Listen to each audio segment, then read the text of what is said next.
Une expérience vécue lors de la préparation de la construction du magnifique temple de Paris est restée à jamais gravée dans ma mémoire. En 2010, lorsque le terrain du temple a été trouvé, le maire de la commune a désiré nous rencontrer pour en savoir plus sur l'église.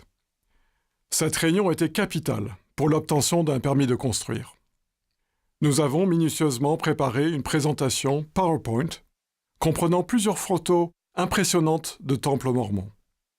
J'espérais ardemment que la beauté architecturale de ces bâtiments suffirait à convaincre le maire de soutenir notre projet. À ma grande surprise, le maire nous a dit que, plutôt que de regarder notre présentation, lui et son équipe préféraient réaliser une enquête par eux-mêmes pour découvrir quel genre d'église nous étions exactement. Le mois suivant, il nous a de nouveau invités pour nous faire entendre le rapport rendu par une conseillère municipale, par ailleurs professeure d'histoire des religions. Elle s'est levée et a dit « Plus que tout, nous avons voulu comprendre qui sont les membres de votre Église. Premièrement, nous avons assisté à l'une de vos réunions de Sainte Seine. Assis au fond de la salle de culte, nous avons observé les gens de l'Assemblée et ce qu'ils faisaient. Puis, nous avons rencontré vos voisins, qui habitent autour de votre centre de pieux, pour leur demander quel genre de personnes vous êtes, vous, les Mormons. Et alors, quelles sont vos conclusions, ai-je demandé, un peu anxieux. Elle a répondu « Nous avons découvert que l'Église de Jésus-Christ des Saints des Derniers Jours est l'Église la plus proche de l'Église originelle du Christ que nous connaissions. »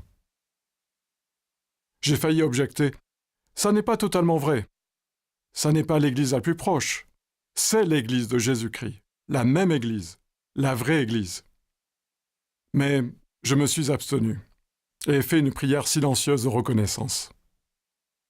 Le maire nous a alors annoncé que, sur les bases de leur étude, son équipe et lui n'avaient aucune objection à la construction d'un temple dans leur commune.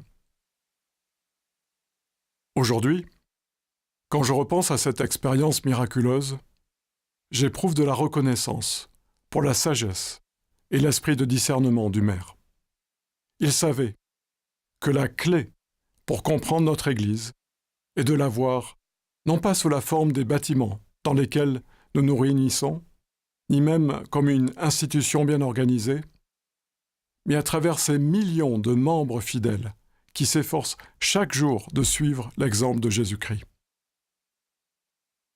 La définition de l'Église peut être tirée d'un passage du livre de Mormon qui dit des disciples du Sauveur et ceux qui furent baptisés au nom de Jésus-Christ furent appelés l'Église du Christ. Fin de citation. En d'autres termes, l'Église, c'est les personnes. C'est vous, les disciples du Seigneur. Vous qui l'aimez, le suivez et avez pris son nom sur vous par alliance. Le président Nelson a un jour comparé l'Église à une belle voiture. Nous aimons tous que notre voiture soit propre et bien lustrée. Mais la raison d'être de la voiture n'est pas d'attirer le regard. C'est de déplacer les personnes qui sont à l'intérieur. De même, nous, membres de l'Église, sommes contents d'avoir de beaux lieux de culte propres et bien entretenus et des programmes qui fonctionnent bien. Mais tout cela n'est qu'un système de soutien. Notre seul but est d'inviter chaque fils et chaque fille de Dieu à aller au Christ et de les guider sur le chemin des alliances. Rien n'est plus important. Nos efforts ont pour seul but les personnes et leurs alliances. N'est-il pas merveilleux que le nom donné par révélation à l'Église rétablie réunisse les deux éléments les plus importants dans chaque alliance de l'Évangile? D'abord, le nom de Jésus-Christ. Cette Église lui appartient. Il en est le chef. Et son sacrifice expiatoire et les alliances de l'Évangile sont le seul chemin qui mène au salut et à l'exaltation. Le deuxième nom fait référence à nous-mêmes, les saints, ou en d'autres termes, ses témoins et ses disciples. J'ai appris l'importance de porter notre attention sur les personnes quand j'ai été président du Pieux de Paris. Au début de mon service, j'avais en tête des objectifs très ambitieux pour le Pieux. la création de nouvelles paroisses, la construction de nouvelles églises, et même la construction d'un temple dans notre région. 6 ans plus tard, lorsque j'ai été relevé, aucun de ces objectifs n'avait été atteint. J'aurais pu avoir l'impression d'un échec total. Sauf que mes objectifs avaient complètement changé au cours de ces 6 années. Le jour de ma relève, assis sur l'estrade, j'ai été envahi par un sentiment d'amour, de reconnaissance et d'accomplissement. J'ai contemplé les visages des centaines de membres présents dans la salle. J'aurais pu raconter une expérience spirituelle à propos de chacun d'eux. Il y avait les frères et les sœurs qui étaient entrés dans les eaux du baptême. Ceux dont j'avais signé la première recommandation pour qu'ils puissent recevoir les ordonnances sacrées du temple. Et les jeunes gens et les couples que j'avais mis à part ou relevés en tant que missionnaire à plein temps. Il y avait encore toutes les personnes que j'avais accompagnées dans mon ministère, tandis qu'elles traversaient des épreuves difficiles. J'éprouvais un profond amour fraternel pour chacune. J'avais trouvé une joie pure à les servir. Et je me réjouissais de voir que leur loyauté et leur foi dans le Sauveur avaient grandi. Le président Ballard a enseigné « Le plus important dans nos responsabilités ecclésiastiques n'est pas les statistiques dont on fait rapport, ni les réunions qui se tiennent, mais que les personnes que l'on a servies une à une, comme le Sauveur l'a fait, aient été édifiées et encouragées et finalement échangées. » Mes chers frères et sœurs, sommes-nous actifs dans l'Évangile, ou bien sommes-nous simplement occupés dans l'Église? La clé est de suivre l'exemple du Sauveur en tout. Si nous le faisons, alors, nous nous concentrerons naturellement sur les personnes, au lieu de nous préoccuper d'accomplir des tâches et d'appliquer des programmes. Vous êtes-vous jamais demandé ce qui se passerait si le Sauveur visitait votre paroisse ou votre branche dimanche prochain? Que ferait-il? Se préoccuperait-il de savoir si les aides visuelles sont assez bien faites? Ou si les chaises sont bien disposées dans la salle de classe? Ou bien, trouverait-il quelqu'un qu'il peut aimer, instruire et bénir? Peut-être chercherait-il un nouveau membre ou un ami à accueillir, un frère ou une sœur malade qui a besoin de réconfort, ou un jeune dont la foi vacille et qui a besoin d'être édifié et encouragé. Quelle classe Jésus visiterait-il?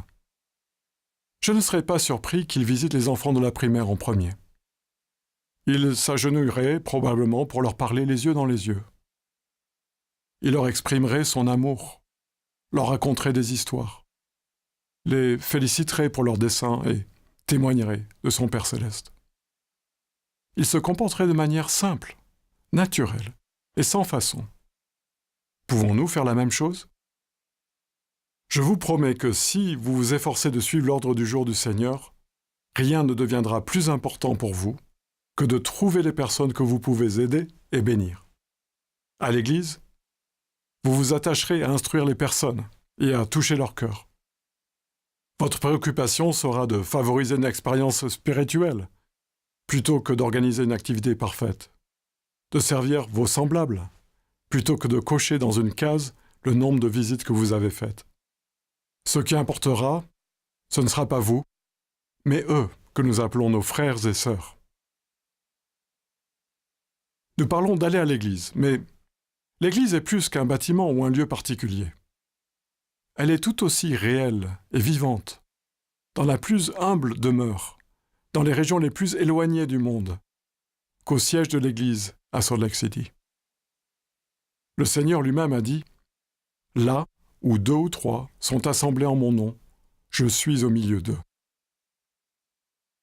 Nous emportons l'Église avec nous partout où nous allons, au travail, à l'école, en vacances et surtout chez nous. Notre seule présence et notre influence peuvent suffire pour faire de chaque endroit où nous nous trouvons un lieu saint. Je me souviens d'une conversation avec un ami non membre de l'Église. Il était étonné d'apprendre que, dans notre Église, tous les hommes dignes peuvent recevoir la prêtrise. Il m'a demandé « Mais combien avez-vous de détenteurs de la prêtrise dans votre paroisse ?» J'ai répondu « entre 30 et 40. Perplexe, il a ajouté « Dans ma paroisse, nous n'avons qu'un seul prêtre. Pourquoi avez-vous besoin d'autant de prêtres le dimanche matin ?» Interpellé par sa question, je me suis senti poussé à répondre « Je suis d'accord avec vous. Je ne crois pas que nous ayons besoin d'autant de détenteurs de la prêtrise à l'église le dimanche. Mais nous avons besoin d'un détenteur de la prêtrise dans chaque foyer. Et quand il n'y a pas de prêtrise dans une famille, des détenteurs de la prêtrise sont désignés pour prendre soin de cette famille. Notre église n'est pas seulement une église du dimanche. Notre culte se poursuit toute la semaine, chaque jour, où que nous soyons et quoi que nous fassions. Notre foyer en particulier est le sanctuaire principal de notre foi. C'est l'endroit où le plus souvent nous prions, nous bénissons, nous étudions et enseignons la parole de Dieu, et où nous servons d'un amour pur. Je peux témoigner par expérience personnelle que nos foyers sont des lieux bénis, où l'esprit peut abonder tout autant et parfois même plus que dans nos lieux de culte officiels. Je témoigne que cette Église est l'Église de Jésus-Christ, la même Église qu'il a organisée pendant son ministère terrestre, la vraie Église. Elle trouve sa force et sa vitalité dans les actes quotidiens de millions de disciples du Christ, qui s'efforcent chaque jour de suivre son exemple suprême, en prenant soin des autres, où qu'ils se trouvent. Le Christ vit et dirige l'Église. Le président Nelson est le prophète qu'il a choisi pour nous diriger et nous guider à notre époque. J'en témoigne au nom de Jésus-Christ. Amen.